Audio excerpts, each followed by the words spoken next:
Inspired by sound.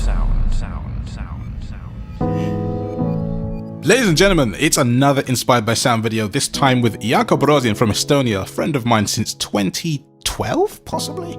I don't know. And this is another artist spotlight. And I was going to ask him some questions.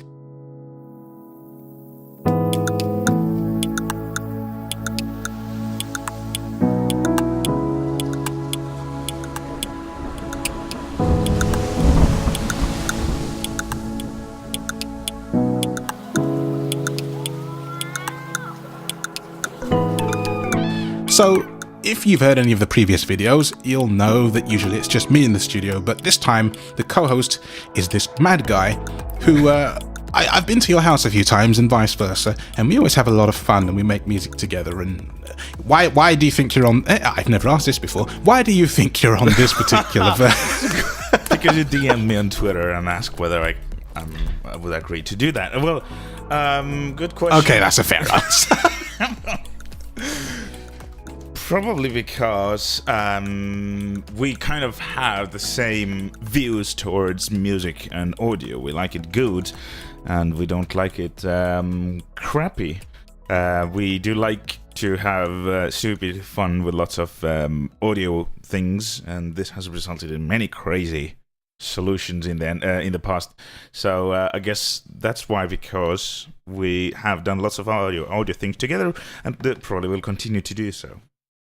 Oh, I'm sure we will. I mean, we've had jams at your house, jams at my house. We've recorded some of the same stuff in strange places, like at Site Village in Birmingham.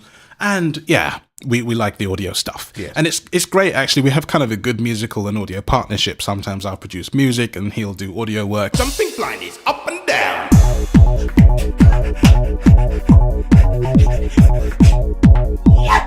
And although I said in another artist spotlight that it would probably be not, this wouldn't happen again, I've actually sent Jakob his own podcast to edit for the channel. So I don't have to. Job.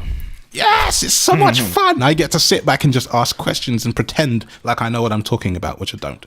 So let's talk about what inspires you as a sound designer and artist, and also what you consider yourself to be primarily. That's a good question. I think I'm more of a recorder, field recordist and producer.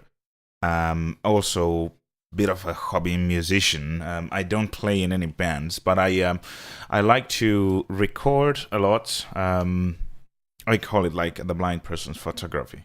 So you get your recorder. I have my, well, I don't have my recorder per se. I have binaural good microphones which connect to my phone, and I use my phone as my recorder most of the times, because then I can edit and upload quickly if I need to. What inspires me? I'm inspired in very well thought sound process. So if I hear something and I can tell that the sound designers have paid attention and they have been interested in making the whole thing sound great, then I'm inspired and I'm happy to listen to this, and I get more ideas how to involve them in my own work, probably. So that's, I think, good sounding and well done audio where I can see that some inventions have been made is the thing I like most. I can agree with that. Yeah. I know from my point of view that good sound can make or break a production or an app. In the case of an application, if your sounds are too loud or don't fit the job, then that really can break how you feel about it. You can make a very good sounding audio, but it has to also fit in there. If we talk about apps, app sound design, you can make a 6-second, like a logo-ish sound.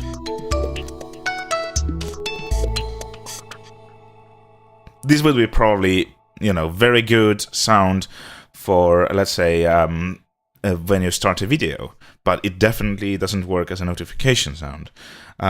So, you have to also fit it in there. It doesn't have to be, being a very good quality isn't always the only thing you need. You need to very, very much think where the sound goes and how does it go. And the same with field recordings. Because what I like to do a lot is mix my own tracks with sounds which I have recorded, whether they would be from nature or from somewhere else, and you sometimes are looking for the right thing for like lots of minutes, half an hour and an hour, and you tweak it even more to make it sound perfect.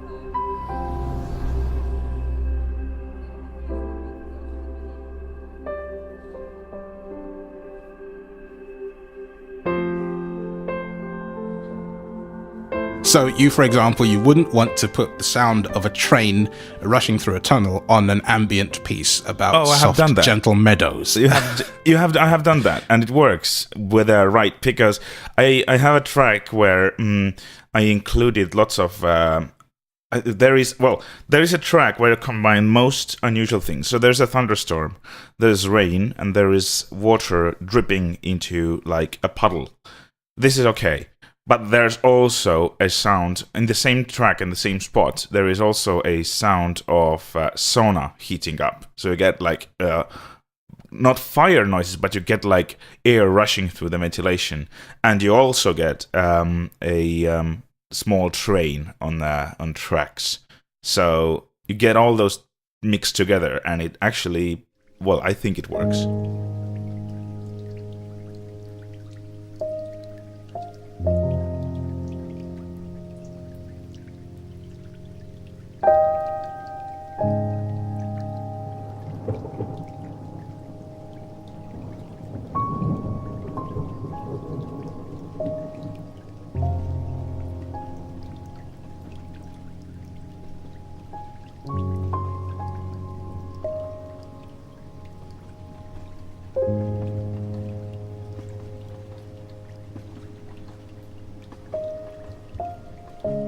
Sometimes it's like weird things fit together, like a train, sort of like an anti-jigsaw puzzle. Yeah, I know exactly. Like, because I can sort of make in my mind when I'm playing something, I can hear in my mind what sounds do I want there. So you can have a very emotional piano piece, and if you do it right, if you do it in the right spot and with right effects on it, like maybe make it a little distant and quiet, you can add chainsaw and it would work. A chainsaw? I was actually thinking of a plane taking off, because that always sounds like plane taking off. But you see, plane taking off, you get it in the movies. Like, okay, the big lover is leaving, and you get this plane, and okay, everybody's sad. But chainsaw, you usually do not get. But you can make up the story, like, okay, trees are being cut down. I think that would be interesting to hear now. You've got to try and find a way to slot that in here somehow. I will be.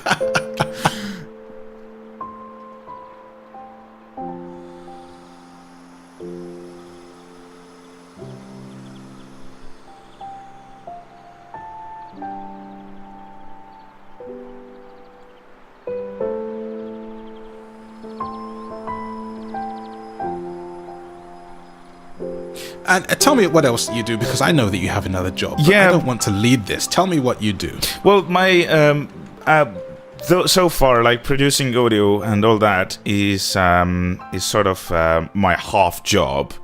There have been a few paid gigs, but my actual job is being a radio presenter. So I work in public broadcasting in Radio 2 in Estonia.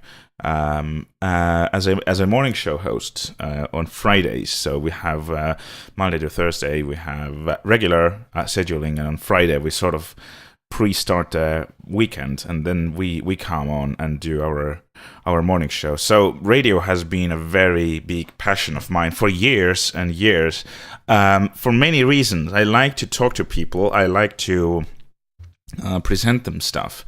But for other reasons, like producing the whole thing, and I mean like making it sound good, is another thing. Like mixing the jingle in the right time, mixing the tracks together and the right way, stopping talking in the right time, so it sounds cool.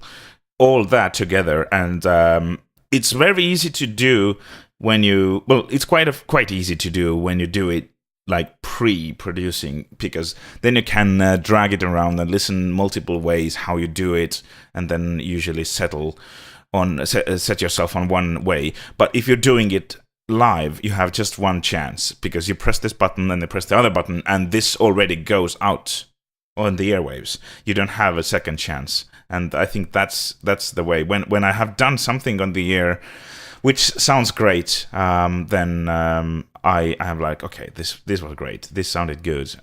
Because, I know I can do it when I'm sitting here at my home and I have like loads of production elements to choose from on the hard drive and lots of tracks to fit together.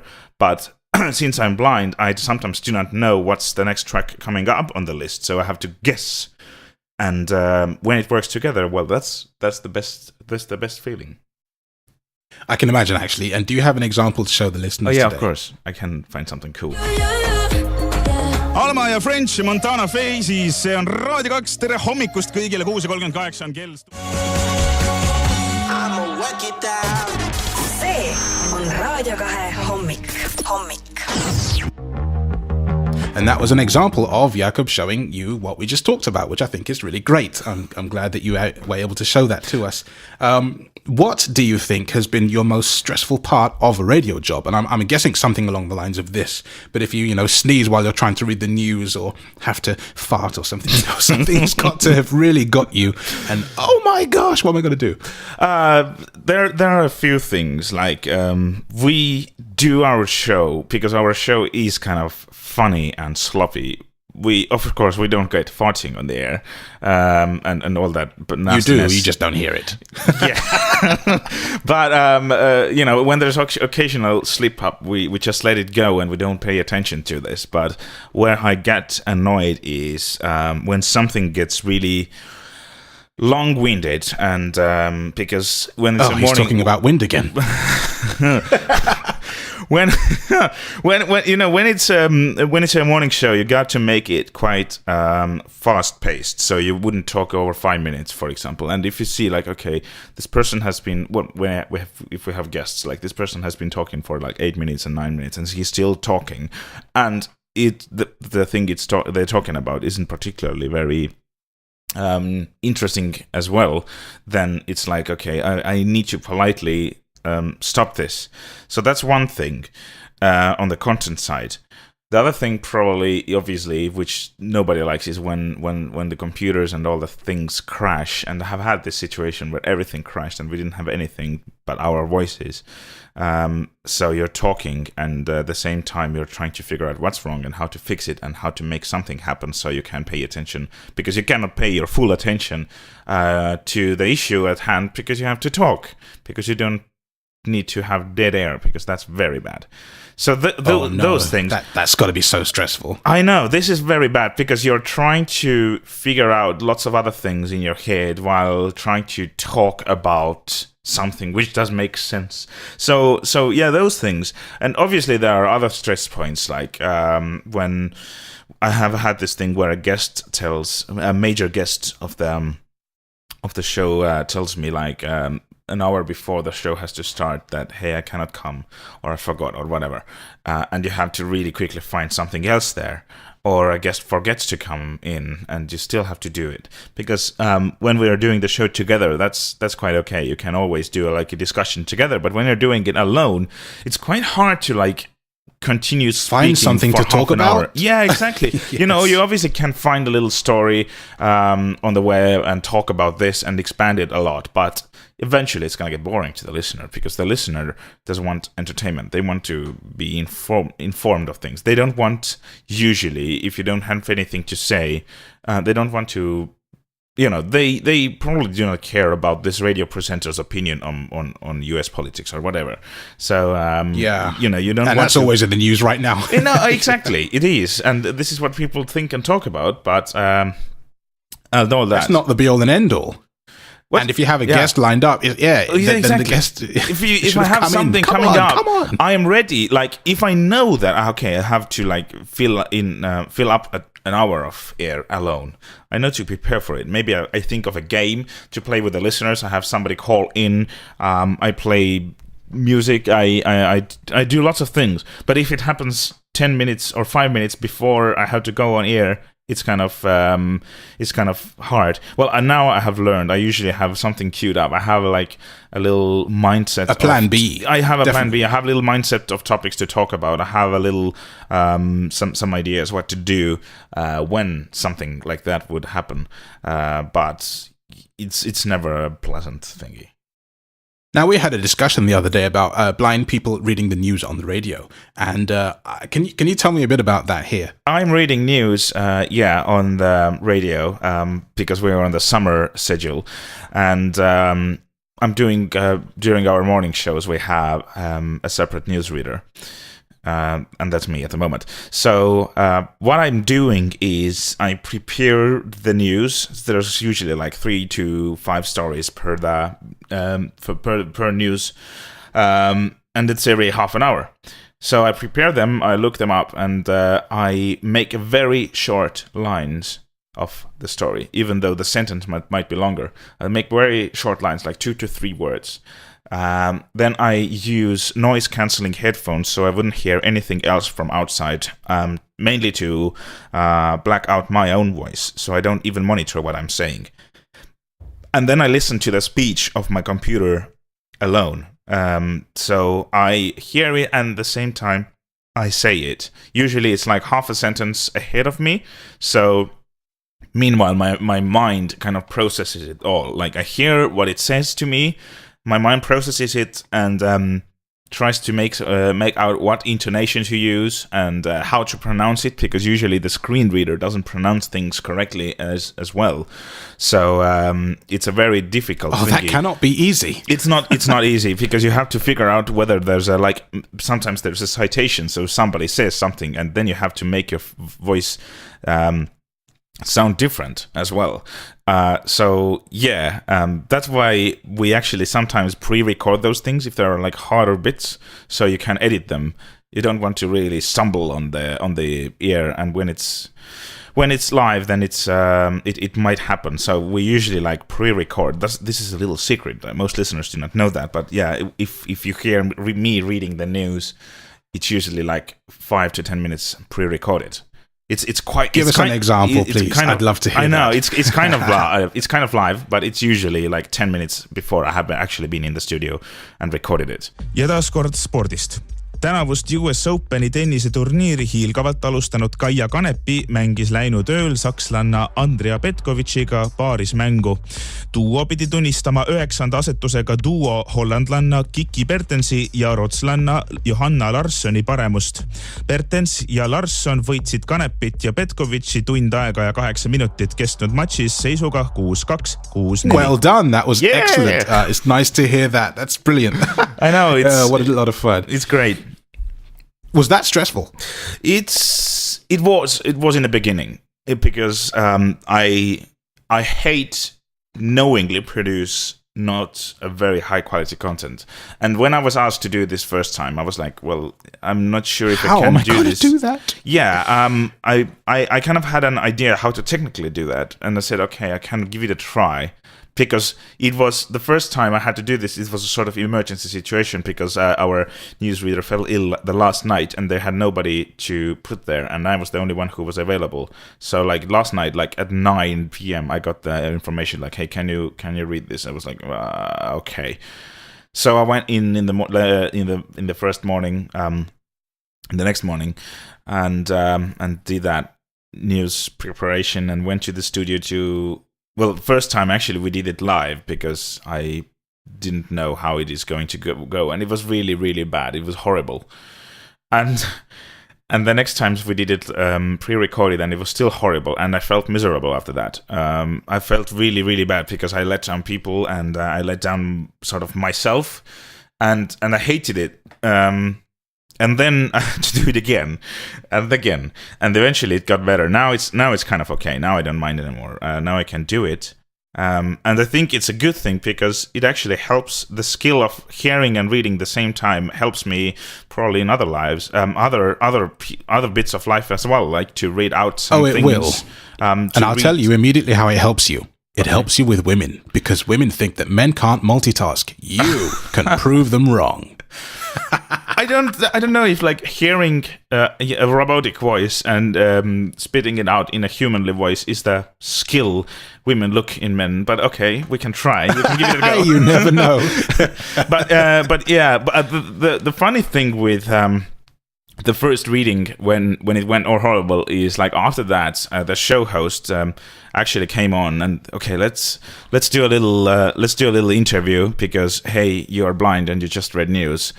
And this went out of the air. We kind of talked a bit, and I explained how I did this. And because Estonian Public Broadcasting has like, okay, we have the radio stations, we have TV stations, and we also have news portals. And our entertainment news portal picked it up and was like, look at this, a blind newsreader. And they all obviously included that clip, which sounded really bad. So I don't know what impression people got. Well, obviously people were like, wow, a blind newsreader is so amazing. But I wasn't satisfied. But you know you can do better. I know, right? exactly. So that's they probably will now they know because people have listened to this, and some of them do know, and some of them do not probably because so do you listeners know as well. I know exactly. But some of them probably do not know that I'm blind because I don't usually announce like it's 8 p.m. Well, and no. Here's a blind news reader, Jakob Rosin, bringing you the latest. Hold on while I pick up my braille pages. Yeah, exactly. I don't do that, and I don't do that even when we do our regular morning show because there is no need. Why should you? If there's a topic, and we do joke about this, we do joke about blind issues and people, and then I usually like mention it that for the listeners who don't know I'm blind, and then we do continue on whatever topic there is. But I don't usually announce it because there's really no need, and why would I do that? Well, agreed, exactly, and it's not cogent to the situation. Yeah, exactly. I know of one other blind newsreader in Australia, and she's still doing it. I think her name was Naz Campanella. She worked for ABC or works for ABC. Heard about her a few years ago. Have you heard of Naz Campanella? Yeah, I have actually, and I have heard them read the news, and it's lovely. She has a nice mellifluous voice, doesn't she? Yeah. Totally Aussie there, mate. Oh, yeah, exactly. I'm impressed, and this gives me kind of this. I don't want to say inspiration in sort of use the word hope, it's better. Yeah, although the channel is is inspired by here, sound, so it's okay. You can do this. I know that tells me that you can do this because this kind of helped me as well to decide that okay, I will give it a go because I'm this kind of person. I will usually say yes to things. I like to try out new things, and the thought that okay, whether I'm able to do this or can I do this well, usually this is an afterthought. I usually say okay, sure, let's do that, and then because like I was given a task to go and cover a music festival. Now, music festivals are usually full of lots of running out people, lots of noise. People are drunk. It's late night, and you have to go and do interviews and all that. It's not very, very accessible conditions for blind people. So I said yes. Then I had a little thought to myself, and then I was wondering, okay, how I'm gonna do this. So I ended up actually asking the station whether I can have my sister, who is actually a photographer. Can I have her as a sort of guide / official photographer? And they were okay. So there was a win-win situation. She was able to take pictures of a major music festival. I was able to do my interviews with pop stars, and everything was happy. That must have been a lot of fun, actually. That was fun. That was great because I got to meet people you usually like. I got to meet those people I usually announce on the radio and then play them the track, and now I actually got this person because you listen to music a lot, and you don't always you hear this track and you kind of take it as a track, and it's a great track and it's well done, but you not and then always you move on to the next one. Go yeah, right, bye. Exactly. You not always do not think about that. There's a person behind this, and they have lives and what they do. You sometimes do that, but seeing that person themselves and talking to them, it's a great and different feeling. So I was very happy to do that. And you get to see if they're real people as well, because some people can be quite horrible, but some people are really nice and down to earth, and you can put a sort of a name to the music. or the face behind the music. I agree. It's sometimes hard though, because when you have like 5 minutes only with the person and only 5 minutes to take the interview, it's hard to like get a real impression of the person because they are in sense performing at this time as well, because they know that they are eventually gonna be heard by hundreds of thousands of people on the radio. So they're not like, okay, we are here drinking coffee and just chatting. Everybody's different. Like I'm talking to you at the moment, like I wouldn't talk to you regularly because usually we don't do it like that. But it's always different because people are different when they talk to different groups of people. So yeah, that's a different, people, because I'm not like, I don't speak usually like I speak on the radio. So rigid as well. Well, this is it. This is like a podcast. So I want to, to make it sort of people can listen to it, not just two friends sitting around a table having a chat, but to actually get some information out of it. Exactly. We do not. So Jakob, I'm at your sofa, on your sofa. Would you please hand me the salt? All right. Whoever does that in a house. Well, you do it, but you will joke about that. Then you would do that, usually. Well, yes, I suppose, but you know what I mean. I know what you mean. I know. You wouldn't go like, hello, how are you doing? Well, this is a pleasant time to ask for a little cup of tea. Would you present us with your favorite tea? What's your favorite tea about? And then you would just go on and talk for 5 minutes about tea. It's like, tea! And then you go, okay, tea's coming. It's very true, actually. Yeah. And I was at your house not so long ago, a few months ago. Wow, time does fly, doesn't it? It was about 2 months ago. Birthday. Yeah. 2 or 3 months ago. For my birthday, and we had some good field recordings there and some crazy times. Oh, lots of jamming and music. Lots of jamming. Oh man, yeah. There's actually a video that's showing in the cards now that I posted a few weeks ago of me jamming at Jakob's house. Oh yes, which is fun to listen to. I'll go and listen to that. But after that, and we have do it. We have lots more where that comes from. I know we have done a lot of crazy things, and we have done radio shows together as well on the Beyond Radio Network, which is a station which actually you set up many years ago, and I kind of hopped on. And this was actually my first radio station to broadcast on, which kind of is a great milestone.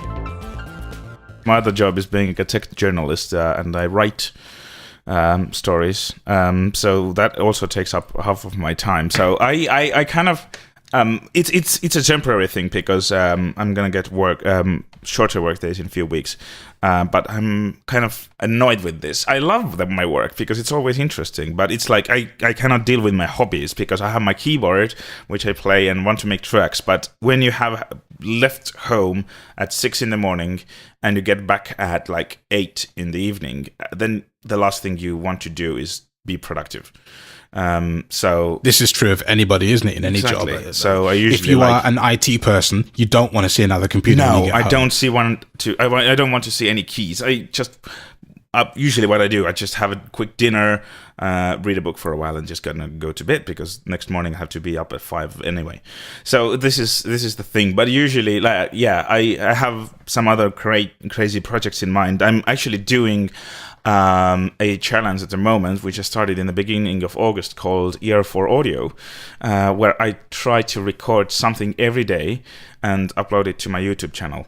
So and that playlist is also now showing, so cool. Go click that. Yeah, go click that. There's lots of different recordings, and what is the other bit of this challenge, I hope I can meet this, is like every month I try to upload something musical made by myself.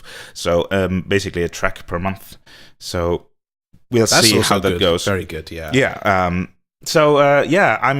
will try to meet that. And another project, it's kind of private, but since we talked about radio so much, is my friend's gonna have a birthday, and they asked me to like sort of be a DJ or can you arrange the music? And I said, okay, I don't want to do this where I come there with my laptop and lots of gear and sit there for the whole night picking songs and having everybody, people who eventually be slightly drunk, so they have strange requests come up to me and like demand their song to be played. I don't want to do this because it ends up me being not able to join the party at all.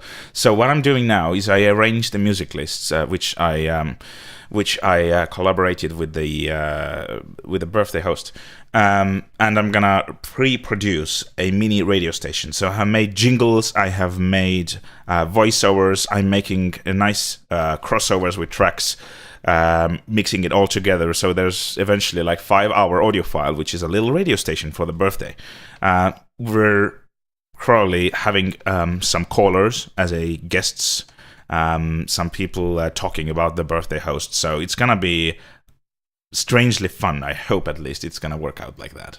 So we've discussed tech journalism and radio, and actually going back to some of the stuff we discussed at the beginning, because I have a favorite sound recording that I've made as a sort of fellow sound artist. Now, I think everybody probably has one or several that they really, really like. Mine was the recording of the sea in Barbados, which I couldn't believe how well that came out. And I wondered if you had something that just really stood out for you that you've captured. There is a few for different reasons. One is probably when several years ago, like 4 years ago, because we have a cottage in Saaremaa, which is the biggest island in Estonia, and it's really remote, the place we are.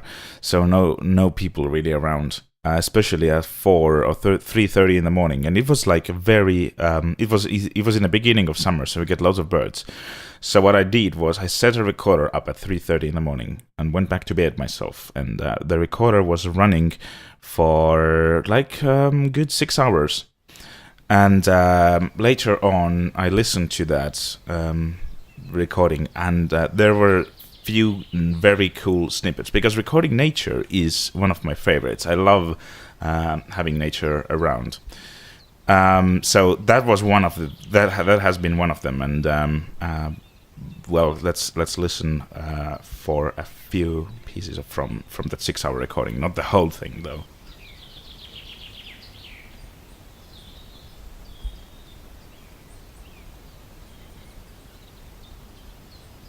Another recording which I really like, which doesn't sound probably so great, but when I was in a hotel in it was actually in UK, in Cornwall. I hung 2 microphones out of my hotel window because there was loads of seagulls around, and the seagulls were really close to the window. They were like on the windowsill walking, and they sort of had a little conversation together, and this was also great.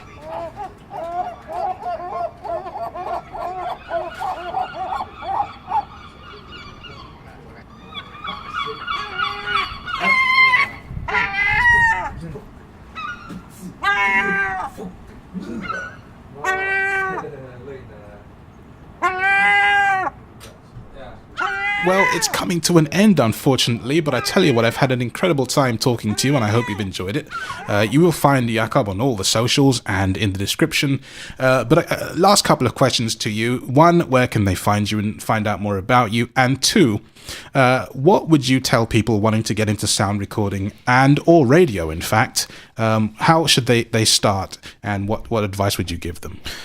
To get into sound recording, I think the first thing is find the content. You don't need like expensive gear. I know everybody wants to sound good immediately, but we all have at least a smartphone in our pocket. So even though it's usually mono and not very good sounding in terms of, if we compare, like everybody talks about very good cameras on the smartphones and oh my god, this photo looks amazing. We don't really get good sounding audio on smartphones, and that is very annoying.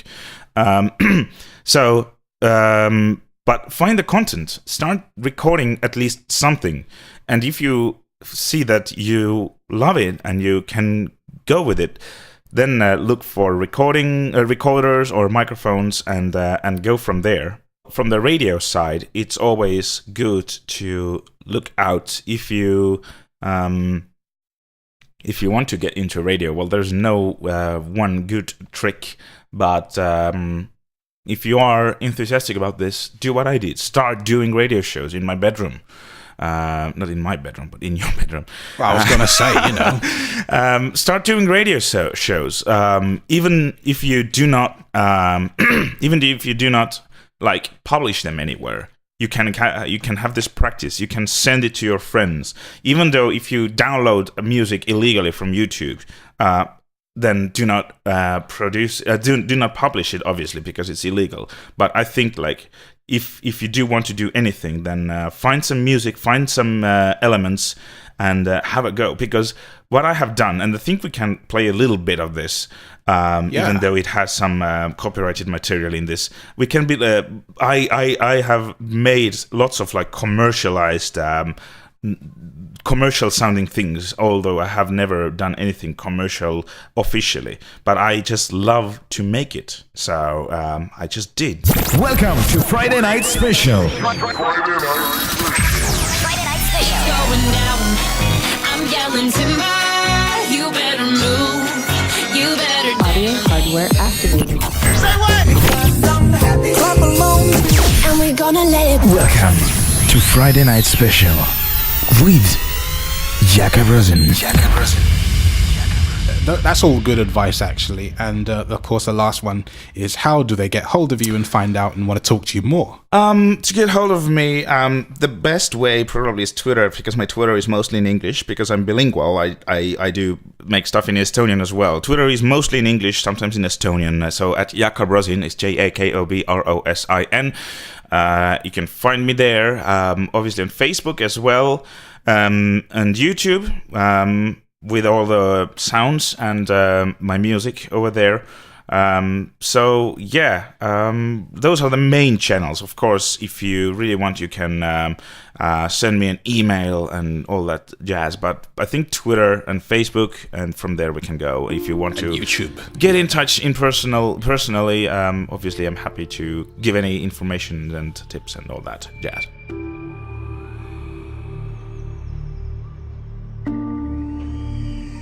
Well, thank you, Jakob, for being a part of Inspired by Sound Artist Spotlight. I hopefully will be able to revisit you again in a couple of months or even a year or something, if I'm still doing it, which I hope I am. And you can come back and tell us what you've done in the meantime.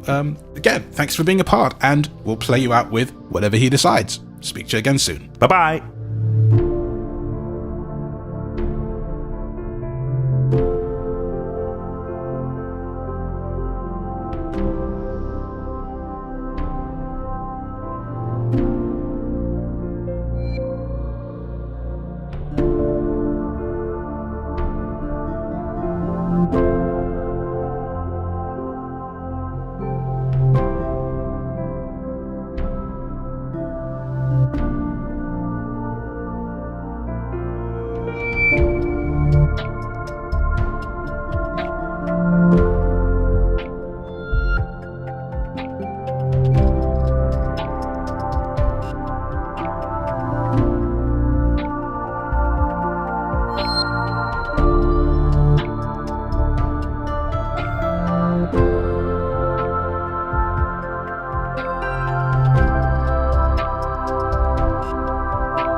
And now a few things which didn't actually make it to the interview. Anyway. Okay. Reverse.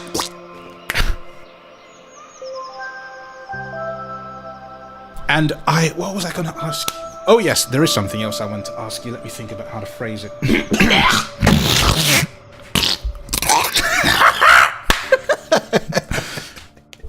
You know it's still recording, so I can use it at some point. I know. Oh dear, don't do that.